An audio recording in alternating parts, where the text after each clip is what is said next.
Magandang gabi po sa ating lahat.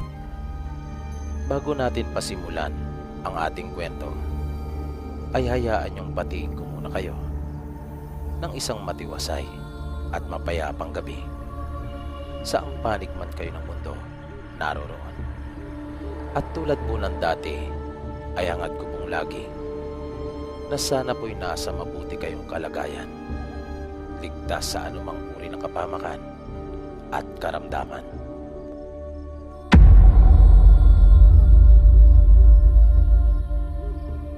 Ang kwentong ito ay mula pa sa kanyang lolo Teban, na namana din mula pa sa kanilang mga ninuno.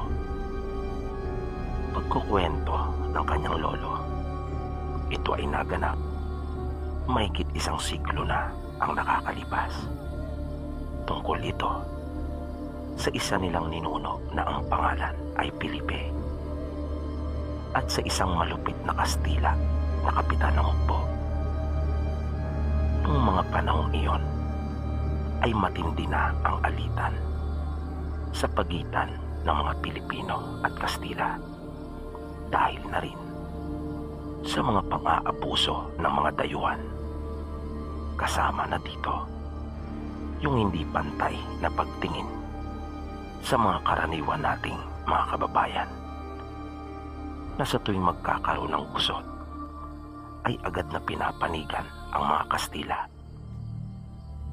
at bingi sila pagdating sa mga maralitang kababayan natin. Kasama din sa sinasabing pang-aabuso ng mga dayuhan yung pangangamkam ng lupa. At ang pinakamasaklap sa lahat ay yung mga ginagawa nilang kalapastanganan sa ating mga kababaihan. Mga panghahalay na halos hindi na mabilang sa mga daliri, sapagkat naging palasak iyon noong mga panahong iyon. Lalo pa nga, at walang sinasabi sa lipunan, yung pamilya ng babae na kanilang nabibiktima. Kaya sa kanilang lugar ay may namumuo na talagang tensyon. Marami na sa kanilang mga kababayan ang nagbabalak na magimagsik kahit noon pa man. Wala nga lang maglakas loob na manguna at magumpisa, pagkat nag-aalala sila sa kaligtasan ng kanilang mga mahal sa buhay. Pero isang araw ay nangyari ang isang karumalduman na pagpatay na muling ipinakita kung gaano kaliit ang pagtuturing ng mga Kastila sa mga Pilipino, na iyon na ang naging hudyat ng paghihimagsik sa kanilang lugar. Isang tanghaling tapat iyon nang puntahan ang bahay nila Felipe ng mga gwardiya sibil at hinahanap siya. Kung tutuusin ay tungkol lang iyon sa isang napakalit na bagay. Noong nagdaang linggo kasi, bago pang araw na iyon, ay may nabangga siya na isang Pilipina na may sinasabi ang pamilya doon sa bayan nang sila ay magsimba. Humingi naman siya ng paumanhin, ngunit nagsimula na mag-iskandalo ang babae at nagsisigaw ito na nakatawag ng pansin ng halos lahat ng mga taong naroroon. At nang makita niyang paparating na ang mga gwardiya sibil, ay mabilis na silang nanakbo ng nakababata niyang kapatid na si Joaquin. Kaya yun ang dahilan kung bakit naroon ang mga ito. Napilit siyang pinapalabas at iimbitahan lang umano sa kanilang tanggapan.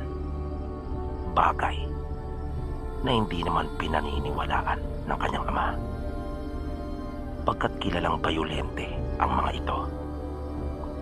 At yung pangyayaring tulad noon na kanilang tinakasan at tinakbuhan ang mga ito ay siguradong hindi nila palalampasin, na hindi lang sila nito kakausapin, siguradong papahirapan sila at bubugbugin. At kapag minalas-malas pa, ay baka mapatay pa siya ng mga ito. Kaya hindi nila talaga pinalabas si Felipe. At sinabi nilang wala ito sa kanilang pamamahay. Ang kaso, pati ang nakababatang kapatid nito na si Joaquin ay hinahanap na rin at pilit na idinadawit. At hindi nila pwedeng itago pa si Joaquin dahil kasama nila itong nakiharap sa 3 gwardiya sibil. Kung kaya, sa kumpas ng tumatayong pinuno ng mga ito, ay kanilang nilapitan at hinawakan sa magkabilang kamay si Joaquin at pilit nila itong isinasama. Umalma naman ang tatay ni Joaquin maging ang binata. Kung kaya, nagkaroon ng komosyon. Maya-maya pa, pati ang kanilang nanay ay tumutulong na rin pigilan ang mga ito. Habang nakababatang kapatid naman ni Felipe ay nagpupumiglas para wag siya tuluyang makaladkad ng mga ito at maisama.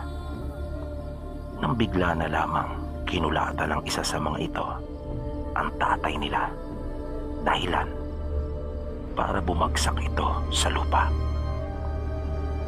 Dahil doon ay napasigaw ng malakas ang kanilang ina at ganon din si Joaquin.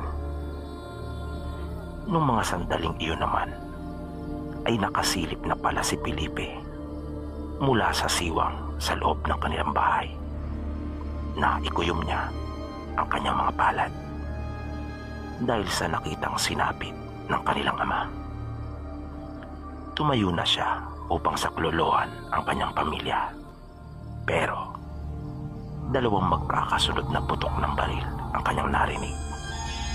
Biglang kumapog nang malakas ang kanyang dibdib.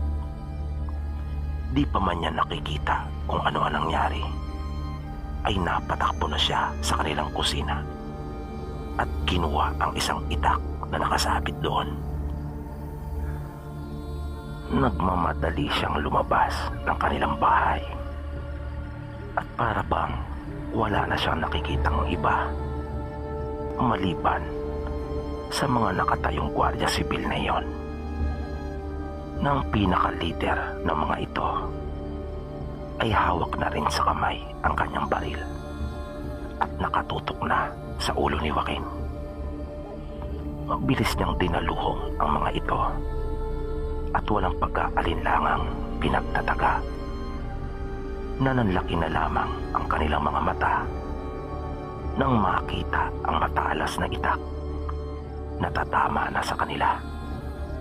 Wala nang nagawa pa ang mga ito dahil na rin sa bilis ng mga pangyayari.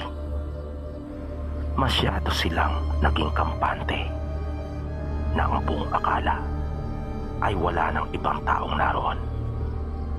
Naluba nilang di inaasahan ang ginawang pagsugod na iyon ni Felipe, na hindi niya talaga tinigilan ang mga ito ng kakataga hanggat nananatiling nakatayo.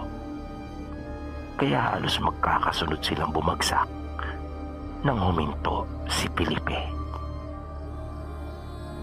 Nagkalasog-lasog ang katawan nung 3 mapang-abing kawal, habang si Felipe naman ay halos maghilamos siya ng dugo dahil sa nangyari. Nang tila may masmasan siya, ay parang doon palang naging malinaw ang lahat sa kanya.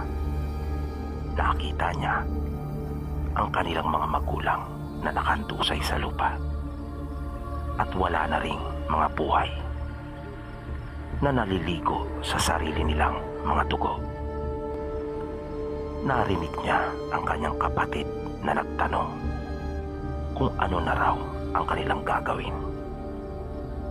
Na agad niyang naunawaan ang ibig ipakahulugan nito at ibinaling niya ang kanyang pansin sa bangkay ng 3 gwardiya sibil Nanganganib ang kanilang buhay na magkapatid. Sinabi niya dito na aalis sila at magtatago sa kagubatan. Kaya ganun nga ang kanilang ginawa.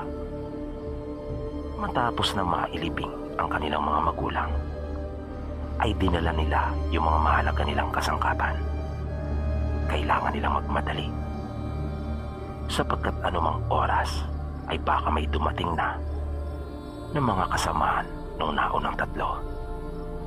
Pagkat magtataka ang mga iyon kung bakit hindi pa nakakabalik ang mga ito. Pero habang inihahanda nila ang mga dadalhin, ay may nakatawag ng pansin kay Felipe. Naroon iyon sa ilalim ng tukador ng kanilang mga magulang. Isa iyong maliit na baul. Hindi na niya muna binuksan iyon para alamin kung ano ang nasa loob. Basta kanya na lamang isinama iyon sa kanilang mga dadalhin. Matapos na maihanda ng lahat ng kanilang mga kailangan, ay wala na silang sinayang na sandali. Sinunog nila ang kanilang kubo kasama ng 3 bangkay ng mga gwardya sibil, at mabilis na nilang tinumbok ang papunta sa kagubatan na sinadya nilang iniwasan ang mga daan. Na habang binubutas nila yung masukal na bahagi ng kanilang mga dinaraanan, ay sinisikap nilang huwag mag-iwan ng anumang bakas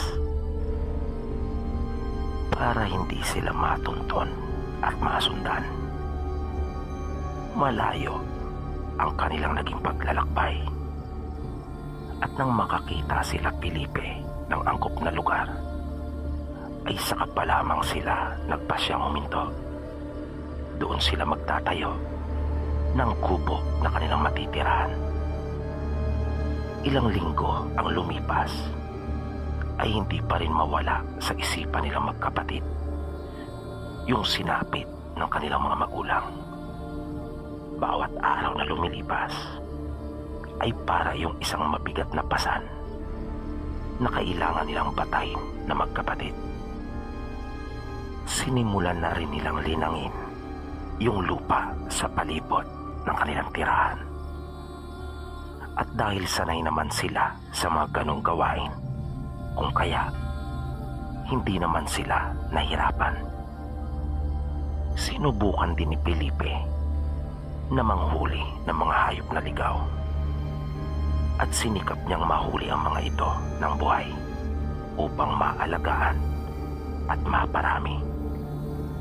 Isang araw ay naisipan ni Felipe buksan na yung baul na kanyang nakuha sa ilalim ng tukador ng kanilang mga magulang. Sa unang pagkakataon na kanyang masilayan, yung mga nasa loob nito ay namangasya. Mga sinaunang kagamitan iyon na nung pasimula ay hindi niya talaga alam kung para saan at kung ano ang gamit ng mga iyon. Natawag kaagad ang kanyang pansin sa isang punyal na mayroong magandang lalagyan. May mga ukit ito na ang pagkakadisenyo ay parang nagmula pa ito sa ibang bansa. Maganda rin ang hawakan nito na sa tingin niya ay yari sa pinaghalong purong tanso at pilak. Bukod dito ay natawag din yung kanyang atensyon sa mga aklat na naroroon, na sa pabalat pa lang ng mga ito ay masasabi ng mga lumang aklat, na nang kanyang buksan ang isa sa mga ito ay napakunot na kaagad ang kanyang noo, dahil sa hindi pamilyar sa kanya yung mga nakasulat doon. Nang kanya namang angatin ang mga nasabing aklat, ay bumungad sa kanya yung tila isang panloob na kasuotan na punong-puno ng mga sulat, at may mga kakaibang marka na nakaguhit doon. Kasama nito ay isang malapad na panyo na napakarami ring sulat. Nang kanyang alisin ang mga iyon mula sa baul, ay nanlaki ang kanyang mga mata. Nang makita niya yung ilang piraso ng mga gintong barya, kanyang kinuha ang isa ng mga iyon at pinagmasdan. Kumikinang ito na nakakabiganing talaga ang itsura, lalo na nang tamaan ito ng sinag ng araw. Pero sa kabila ng kanyang mga paganga, ukol sa mga natunghayan na nasa loob ng baul, ay hindi maialis kay Felipe ang mapaisip kung bakit nasa pangangalaga ng kanilang mga magulang ang mga bagay na iyon. Kanya pang sinuri ang mga iyon at may nakita siyang isa pang maliit na aklat na ang pagkakasulat ay sa sarili nating wika. Kung kaya, nagka-interes kagad siya na basahin iyon. Nung huli ay napag-alaman niyang tila iyon ay isang aklat na gabay. Gabay na maaaring magamit upang maunawaan ang iba pang mga aklat na naroon. Kaya sa bawat paglipas ng araw simula noon, ay kasama na iyon sa pang-araw-araw niyang gawain. Maging ang kapatid niyang si Joaquin ay nagsimula na ring basahin at pag-aralan ang mga iyon. Nalaman din nilang magkapatid kung para saan yung panyo at damit na puno ng mga sulat at maka. Isa pala yung baluti na isinusuot para magamit na pananggalang. Ngunit para lubusan nilang malaman at mapatunayan ang gamit noon, ay kanila iyong sinubukan. Pero hindi muna nila iyon isinuot. Sinubukan nila ito sa itak at nung huli, pati sa baril na kanilang nakuha mula sa mga gwardiya sibil. At namanga sila magkapatid sa kanilang natuklasan.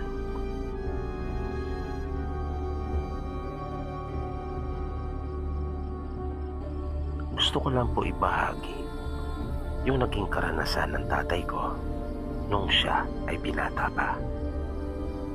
Sa probinsya po kasi siya ipinanganak at lumaki. Kaya may mga nakakatakot siyang karanasan na madalas niyang ikinukwento sa amin noon. Ayon sa kanya, 13 taon pa lamang siya nang unang makaranas ng nakakatakot na pangyayari sa kanyang buhay. Isang hapon iyon, nang kasalukuyan nilang pinapainom ng kanyang kapatid ang alaga nilang kalabaw para pagkatapos ay kanila na itong isusuga. Tag-isa sila ng kalabaw na pinapainom nung oras na iyon. Habang nakasakay sila, ay matyaga silang naghintay na makatapos ang kanilang mga alaga sa pag-inom doon sa batis. Pero habang naghihintay, ay may namataan silang isang matandang babae na mabilis na nagpapalipat-lipat sa mga puno. Na nang mapansin sila nito ay biglang uminto at tinitigan sila ng napakatalim. Sabay nakita pa nilang inilabas nito ang kanyang dila na para bang ipinapakita talaga sa kanila na natatakam ito. Pagkatapos ay ngumiti na nakakainsulto. Mahaba ang buhok nito na nakabuwagag,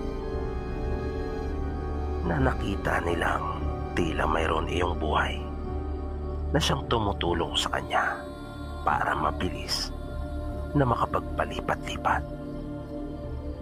Nung una nga nilang mapansin iyon, ay hindi pa sila makapaniwala na iyon ay isang tao. Ang buong akala nilang magkapatid, iyon ay isang unggoy. Kahit pa nga wala namang unggoy sa lugar nila. Pero iyon kasi ang unang pumasok sa kanilang isipan, na may kakayahang magpalipat-lipat ng ganong kabilis sa mga puno. Sa takot nilang magkapatid ay kanila nang hinampas ang alagang mga kalabaw. Dahilan para tumakbo ang mga ito. Nang kanilang lingunin ang matandang babae, ay nakita nilang nanatili lang naman itong nandoon sa puno. At hindi naman na sila sinundan pa. Minsan naman ay nagkayayaan silang magkakaibigan na maligo sa dagat. May kalayuan ang pupunta nilang iyon. Bali 7 silang lahat, pagkukwento ni tatay. 4 silang mga lalaki at 3 ang kaibigan nilang babae. Sakay ng pampasaherong jeep ay maaga nilang narating yung kanilang destinasyon. Pagkat sinikap talaga nilang maabutan yung first trip. Na maaga pa ay nag-aabang na sila doon sa may kalsada. Nang naroon na sila, ay kanila nang sinamantala ang pagkakataon. Wala silang sinayang na anumang sandali. Pagkalapag ng kanilang mga dala, ay lumusong na kaagad sila sa tubig. Ang bahaging iyon ng dalampasigan ay bukas para sa lahat. Walang sino man ang nagmamay-ari noon. Pero noong mga oras na iyon, ay nataon namang sila lang ang naroon na naliligo. Mahirap din kasing sadyain ang lugar na iyon dahil nga sa malayo. Idagdag pa, nabibihira pa lamang noon ang mga bumabiyahing sasakyan. At karamihan ng tao noong mga panahon na iyon ay subsub talaga sa trabaho. Halos walang panahon para sa mga ganong uri ng aktibidad na kung gawin man nila ang gayon ay talagang bibihira. Naging masaya naman ang kanilang ginawang paliligo. Parang ayaw ng araw nilang matapos pa yung sandaling iyon. Dahil minsan lang kung sila ay makapamasyal na magkakasama. Ang problema ay masyado silang nawili sa kanilang paliligo. Na pati ang huling biyahe ay kanila nang nakaligtaan. Kaya nagkasundo sila na maglalakad na lang pauwi. Malayo iyon, pero kahit paano ay mababawasan ang layo kung sa bundok sila daraan. Kaya kanilang sinulit ang pagpunta roon at sinamantala talaga ang pagkakataon na mag-aalas 5 na nang magpasya sila na umuwi. Mula doon sa kanilang pinaliguang baybay ay may ilang baryo silang madaraanan. At isa na nga sa mga baryong ito ay yung tinatawag na Santa Barbara. Ang baryo po na ito, sabi ng tatay ko, ay napapapalitang pugat umano ng mga aswang. Bagaman usap-usapan lang naman iyon noong mga panahong iyon. At hindi pa talaga nila napapatunayang totoo. Kaya habang naglalakad sila, ay kanila na iyong pinag-uusapan sa daan na ginagawa pa nilang katatakutan. Kaya panay ang pakiusap ng mga kaibigan nilang babae na kung maaari ay wag na lang umano nilang pag-usapan pa ang tungkol doon. Dahil sa natatakot sila at kinakabahan, lalo pa nga at unti-unti na noong kumakalat ang dilim. Kanila nang inilabas yung dala nilang mga flashlight na di baterya.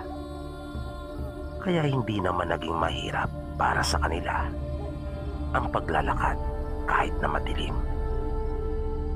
Bago sila dumating sa Santa Barbara, ay may isa pang baryo silang madadaanan na nang naroon na raw po sila ay kaagad nilang napansin na saradong-sarado na ang mga kabayan.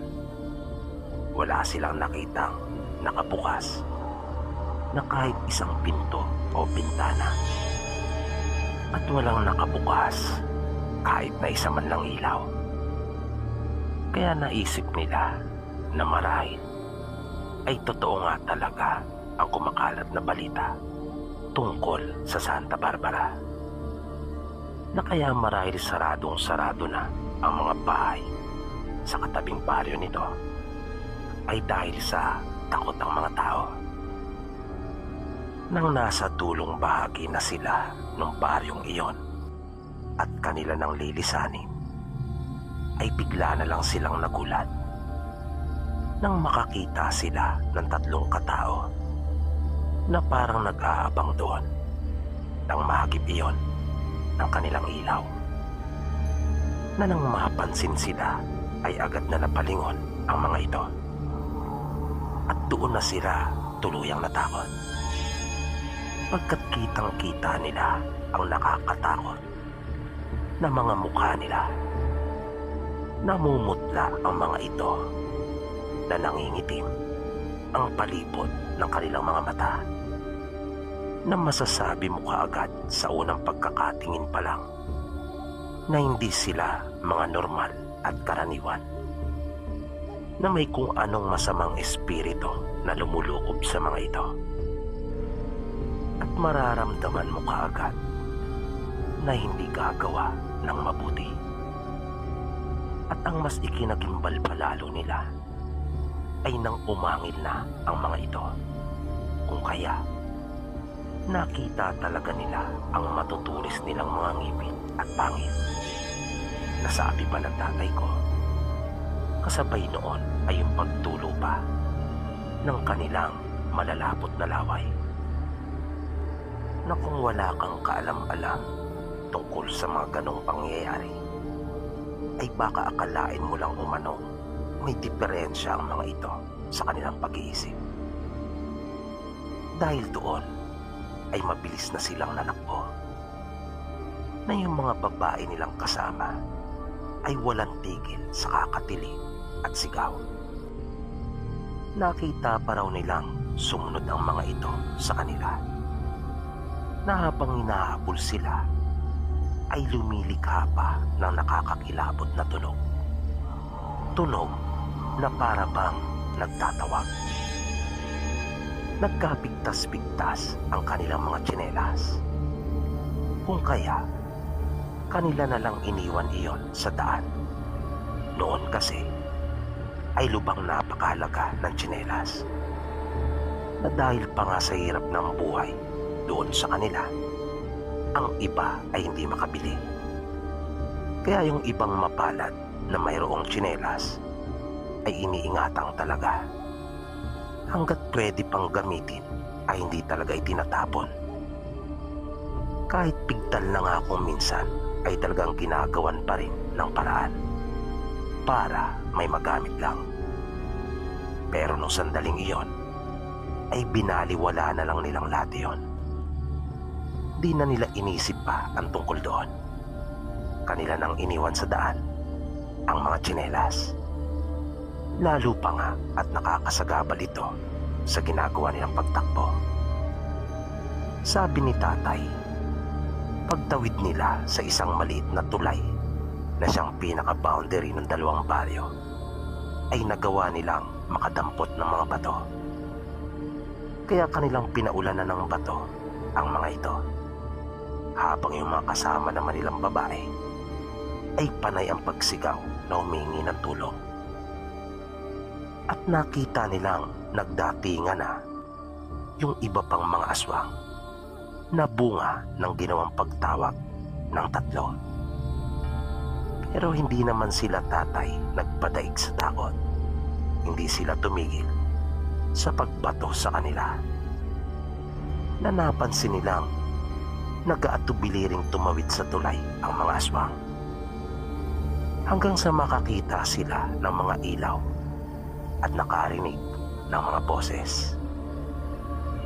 Maya-maya pa ay isang malakas na boses ang kanilang narinig na pumailan lang, na binalaan at pinagsabihan ang mga aswang.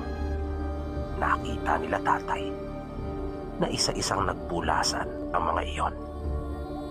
Nasabi pa ng tatay ko ay parang mayroong kasing kakaiba sa boses ng lalaki, na para umanong may kapangyarihan yon, na sa pakiramdam pa nga niya noon nang kanya iyong marinig ay kahit sino ay kaya umano nitong mapasunod, at tiyak na matatakot talaga. Nang kanila na itong makaharap ay sinabi nito kanila tatay na ligtas na umano sila at wala nang dapat pang ipag-alala. Niyaya pa sila nito sa kanyang bahay upang makapagpahinga na muna at makapagkape. Base sa mga taga roon na kanilang nakausap, si Mang Pedring umano ang tinagurian nilang Toro ng Santa Barbara. Ipinagmamalaki umano nila ito. Bayani daw kasi ito kung kanilang ituring, dahil sa dami na ng nagawang kabutihan sa kanilang baryo. At ang kumakalat palang balita ay hindi totoo. Hindi palang Santa Barbara ang baryo ng mga aswang, kundi yung katabi nito. Matapos nilang makapagkape sa bahay nila Mang Pedring, ay inihatid pa sila hanggang sa makalabas na sa kanilang baryo.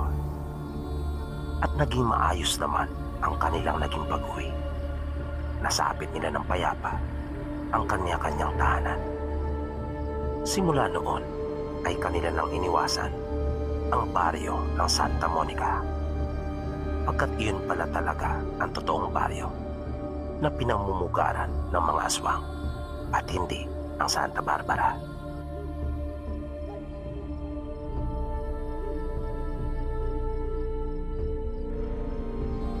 Tawagin niyo na lang po ako sa pangalang Edward.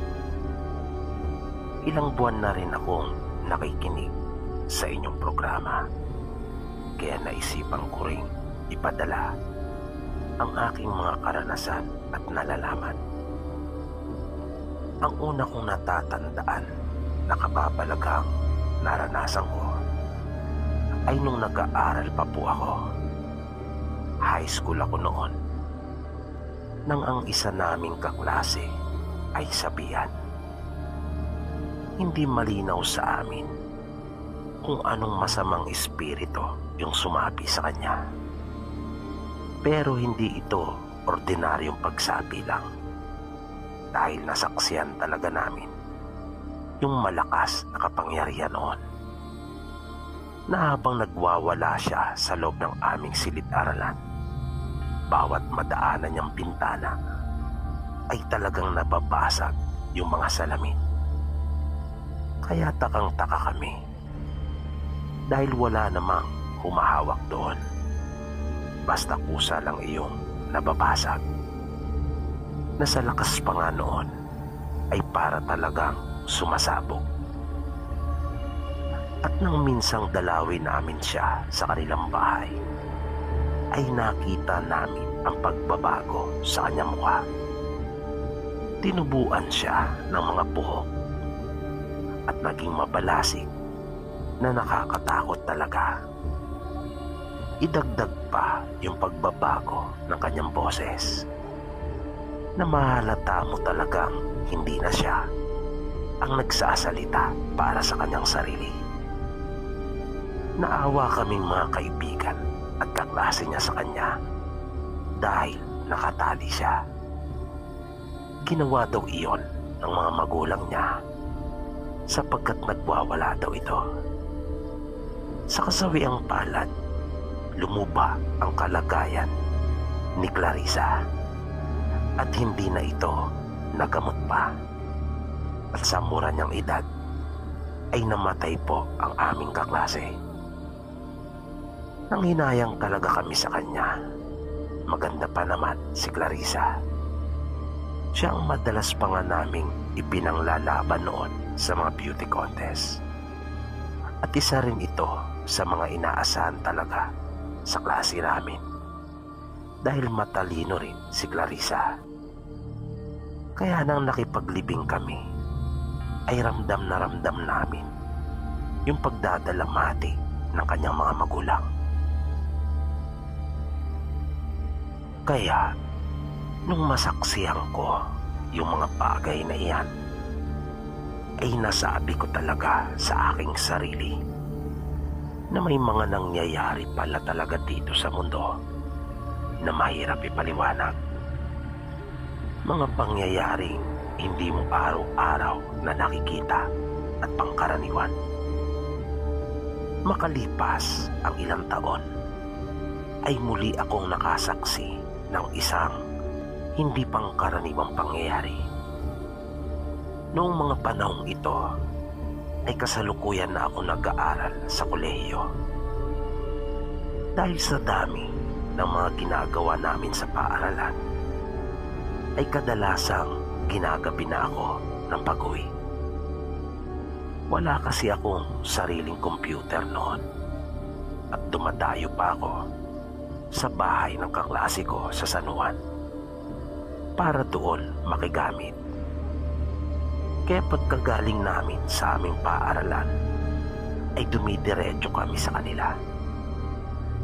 Minsan nang pauwi na ako sakay ng jeep, ay bigla na lang akong natigilan nang makakita ako ng babae na nakasuot ng kulay puti at nakayuko ito na nakalugay yung mahaba niyang buhok. Doon ito nakaupo sa dulong bahagi habang ako naman ay nasa may likuran ng driver. Kahilera niya ang isa pang pasahero na nakaupo naman sa bandang gitna na sa palagay ko ay isa ring estudyante. Nagtaka ako dahil sa wala naman ito kanina doon. Kaya kinabahan na kaagad ako dahil sa itsura pa lang nito ay iyon na nga marahil yung naiisip ko. Isa itong white lady. Natulala ako. Hindi ako nakagalaw at nakapagsalita. Wala itong anumang sapin sa kanyang paa na hindi rin siya gumagalaw at nanatili lamang siya sa ganung posisyon. Na nang marating na namin yung bahaging maliwanag ay bigla na lang rin itong naglaho. Tinandaan ko yung parte na yun ng daan. Kaya tuwing mapapadaan ako doon ay nagiging alerto na ako at inihahanda ko talaga ang aking sarili. Pero awa naman ng Diyos ay hindi naman na naulit pa yung pangyayaring iyon. Ang kababalagang sunod kong naranasan ay noong nagtatrabaho na ako. At dahil sa mahusay naman akong makisama, kung kaya nagkaroon ako ng mga bagong kaibigan. Minsan ay nayaya kami ng isa naming katrabaho at kaibigan na si Ruel doon sa bahay nila. Ang sabi niya sa amin ay naghanda raw sila ng kaunti dahil kaarawan ng misis niya na nooy kasalukuyang nagdadalang tao sa panganay nilang anak. Kaya pagkatapos ng trabaho namin ay magkakasama kaming nagpunta sa kanila. 5 kaming lahat na lalaki at isang babae na taga-HR department. Hindi ko gaano ka-close sila ni na taga-HR, pero mas matagal na kasi sila nagtatrabaho doon sa aming kumpanya. Kung kaya mas nakikilala na nila ang isa't isa. Gabi na nang kami dumating sa kanila. Halos 3 oras din kasi yung naging biyahe namin. Medyo malayo pala yung sa kanila. Taga San Mateo siya. Pero nagustuhan ko yung kanilang lugar. Para ding probinsya. Hindi dikit-dikit ang bahay at medyo tahimik din. Masarap yung simoy ng hangin na madali mong masasabi ang pagkakaiba. hindi talaga ito polluted. Kesa doon sa hangin na lagi kong nalalangap sa metro. Habang nagpapahinga, ay ipinakilala niya kami sa kanyang asawa. Bagong sama lang sila. Pagkapahingang sandali ay nagkainan na kami. Maya-maya ay napansin na namin inihahanda na ni Ruel yung mesa kung saan kami magiinuman, na nagkakabiruan na dahil sa mahilig talagang uminom ang mga kasama ko sa trabaho. At nang mag-uumpisa na ay medyo nagulat pa ako dahil sa humarap din doon sa inuman si Lani. Di ko talaga inaasahan iyon dahil walang-wala sa itsura niya ang umiinom ng alak. Napaka-demure kasi nito, pero may natatago din palang kakulitan. Pino siya kung kumilos at manalita, pero kapag bumanat ay talagang mabenta. Kaya naging mas masaya yung aming inuman dahil bukod kay Jake ay naroon pa si Lani na mahusay ding magpatawa. Kaya hindi ko talaga akalaing sa kabila ng aming kasiyahan ay may mararanasan pala akong kakaiba nung gabing iyon. Isang pangyayari na talagang ang hirap paniwalaan, pero totoong naganap at akin mismo nasaksihan. Dahil sa sobrang kakulitan at kasiyahan ay nagpasya na kaming doon na lang matulog. Dahil pare-pareho kami ng nararamdaman. Parang ayaw na naming matapos yung kasiyahan ngayon. At dahil sa wala naman kaming pasok sa kinabukasan, kung kaya naman wala kaming dapat na alalahanin. At pare-pareho din naman kami mga single at wala pang pananagutan. Kaya naman, malayang-malaya kami. Mabilis na lumipas ang mga oras. Walang humpay ang aming kasiyahan at mga pagtatawanan. Hanggang sa mamalaya na lang namin wala na pala kaming inumin. Nagpresenta si Ruel na siya na lang ang bibili. Dahil syempre, mga bisita niya kami. Pero napagkasunduan namin sasamahan namin siya ni Jake. Na nang mabanggit naman ni Ruel na didiretso kami doon sa karinderya upang bumili ng pulutan, ay nagsisamahan na rin sila. At sinabing maggoto na raw muna kami para bumaba yung aming mga tama at nang mahulasan. Kaya nagkasundo kaming lahat na magkakasamang magpunta doon sa sinasabing karinderya ni Ruel. Niyaya din namin nila Ruel ang kanyang asawa, pero ayaw nito at kami na lang daw. Basta bilisan lang umano namin dahil sa wala siyang kasama. Dahil sa sinabing iyon ng misis ni Ruel, kung kaya naisipan ni Lani na magpaiwan na lang. Nagbago ang isip niya at sinabing hindi na lang raw siya sasama. Nang sa ganon ay may makasama ang asawa ni Ruel. Kaya lumabas na kami ng kanilang bahay upang mabilis na makabalik.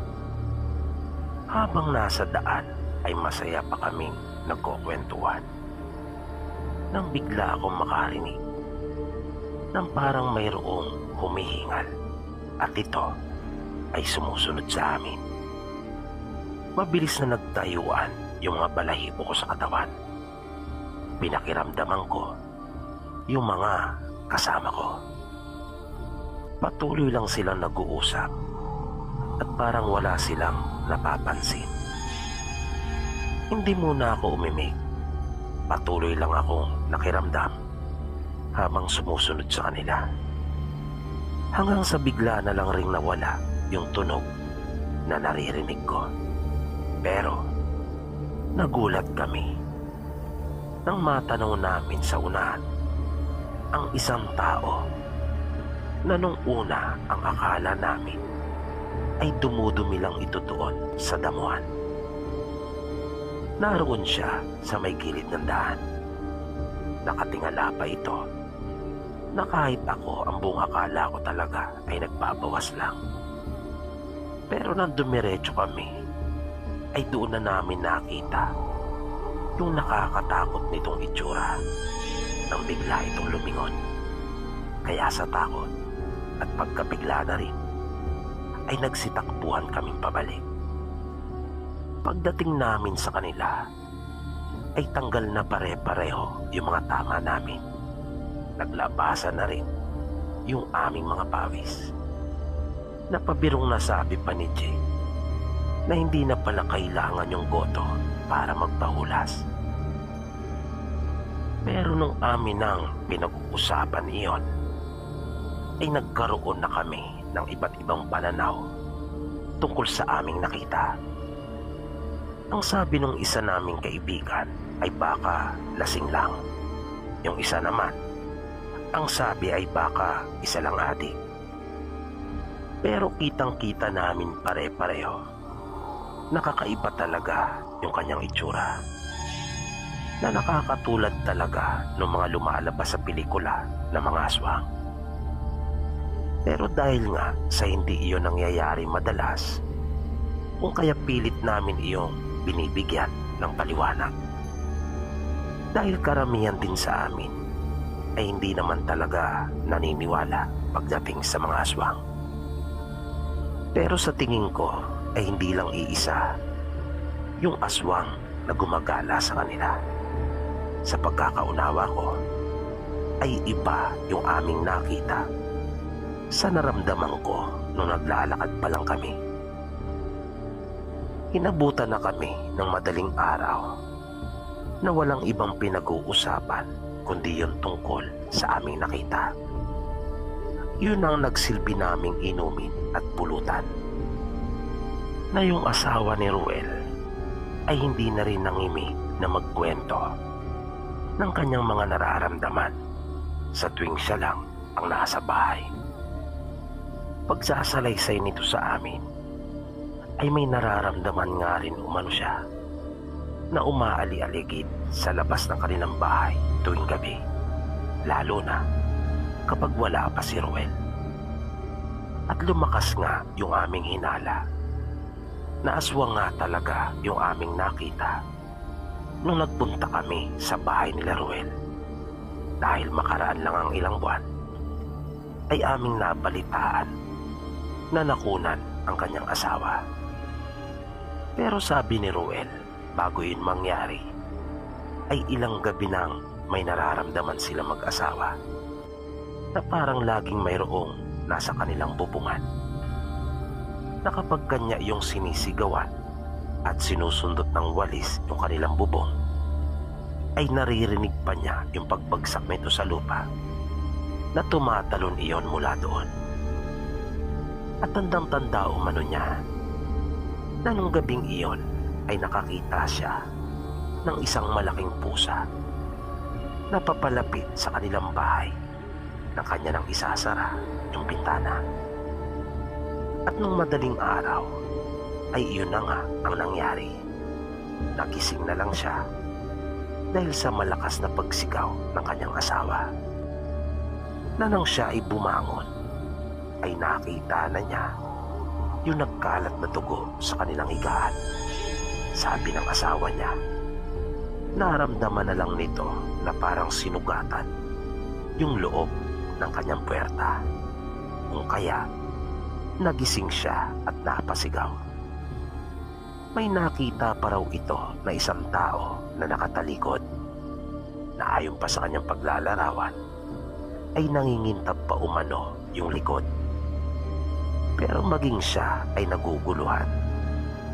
Di niya maisiguro kung namamalikmata lang siya ng mga oras na iyon o totoo ba yung kanyang mga nakita. Dahil iglap lang ay nawala na rin umano iyon. Kaya parang ang hirap daw talagang ipaliwanag. At bago po tayo tuloy ang magpaalam ay nais kong samantalin ang pagkakataon upang magpasalamat sa inyong lahat na walang sawang sumusuporta at nakikinig dito po sa ating programa. Ganon din sa mga kababayan nating OFW at Marino sa buong mundo na walang sawa ring sumusubaybay sa lahat ng ating mga kwento. Maraming salamat po sa inyong lahat sa pakikinig at pagsubaybay. Hanggang sa muli.